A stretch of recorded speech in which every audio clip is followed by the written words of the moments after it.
na Kwaresma kidogo ndefu na mambo mengi, lakini haya ni majuma manne, kufumba na kufumba tu tunaweza tukajikuta tayari Noeli hiyo hapo.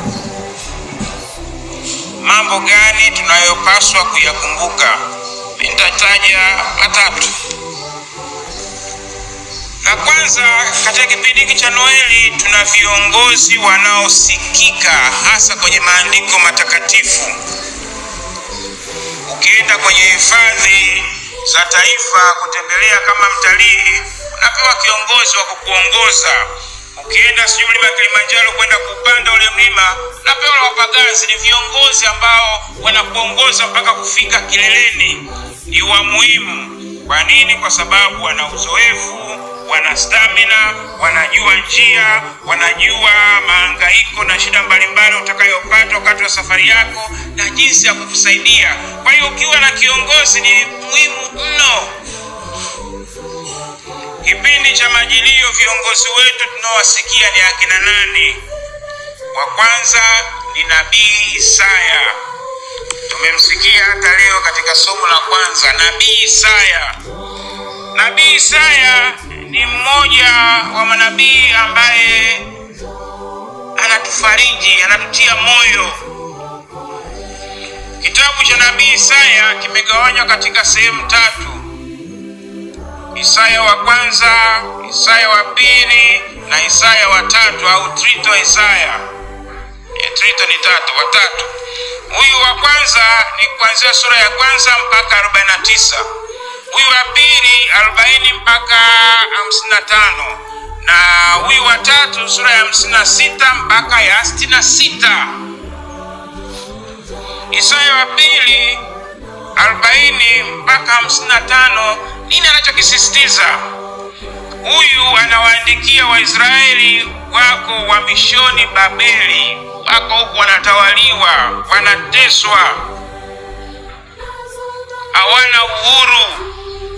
Lakini huyu anawaandikia kuwapa matumaini. Wafarijini watu wangu, japo wanateseka wasikate tamaa. Mimi nitamleta mtumishi mpya, na huyo mtumishi japo atateseka, lakini ndiyo atakayekuwa chanzo cha wokovu wao. Kwa hiyo Isaya, ujumbe anaotupatia katika kipindi hiki cha Majilio ni ujumbe wa faraja, ni ujumbe wa matumaini.